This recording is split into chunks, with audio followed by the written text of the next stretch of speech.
1913 में गांधी जी के नेतृत्व में भारतीयों ने बड़े पैमाने पर आंदोलन किया, जिसके परिणाम स्वरूप ब्रिटिश सरकार को कई अन्यायपूर्ण कानून वापस लेने पड़े। यह सत्याग्रह की पहली बड़ी जीत थी। नमस्कार दोस्तों, आज हम आपको लेकर चलेंगे एक ऐतिहासिक यात्रा पर, जहां हम जानेंगे मोहनदास करमचंद गांधी, जिन्हें हम सब महात्मा गांधी के नाम से जानते हैं। उनके जीवन और उनके महान संघर्ष के बारे में इस वीडियो में हम 1869 से 1915 तक की महत्वपूर्ण घटनाओं पर विस्तार से चर्चा करेंगे।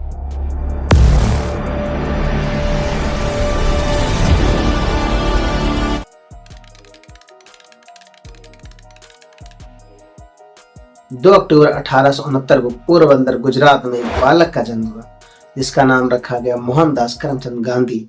उनके पिता करमचंद गांधी पोरबंदर के दीवान थे और माता पुतलीबाई अत्यंत धार्मिक महिला थी।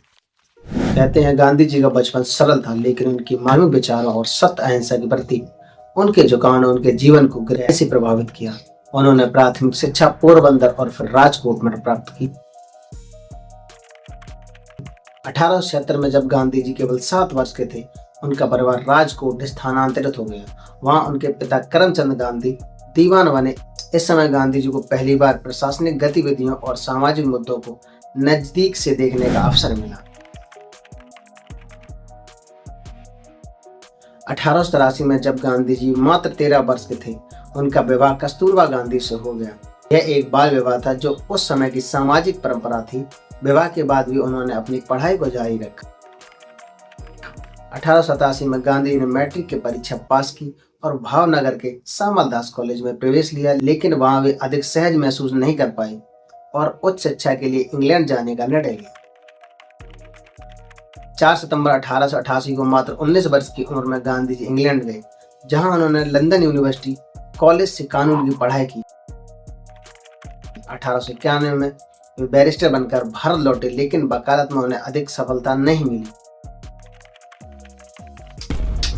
1893 में गांधी जी को एक मुकदमे के सिलसिले में दक्षिण अफ्रीका जाना पड़ा।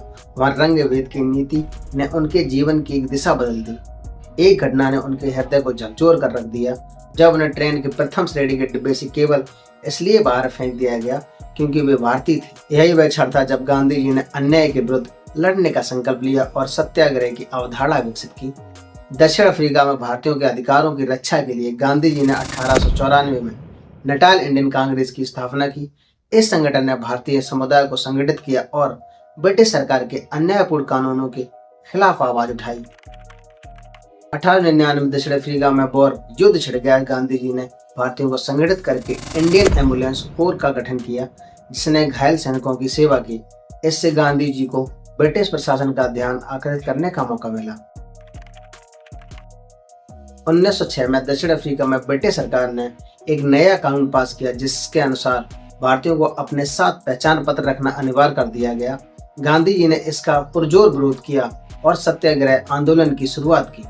1913 में गांधी जी के नेतृत्व में भारतीयों ने बड़े पैमाने पर आंदोलन किया, जिसके परिणाम स्वरूप ब्रिटिश सरकार को कई अन्यायपूर्ण कानून वापस लेने पड़े। यह सत्याग्रह की पहली बड़ी जीत थी। दक्षिण अफ्रीका में रहते हुए गांधी जी ने टॉयलेस्टाय फर्म नामक एक आश्रम की स्थापना की। यहाँ उन्होंने स्वावलंबन, सामूहिक जीवन और अहिंसा के सिद्धांतों को अपनाया। यह उनके विचारों को और अधिक दृढ़ करने का एक महत्वपूर्ण क्षण था।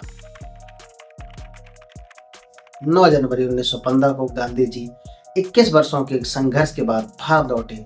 उनका भव्य स्वागत किया गया। उन्होंने गोपाल कृष्ण गोखले के मार्गदर्शन में देश की स्थिति को समझा और स्वतंत्रता संग्राम में अपनी भूमिका तय की। 1869 से 1915 तक की यह यात्रा गांधी जी के जीवन का आधार बनी। सत्य, अहिंसा और सत्याग्रह के सिद्धांतों को अपनाकर उन्होंने आगे चलकर स्वतंत्रता संग्राम का नेतृत्व किया।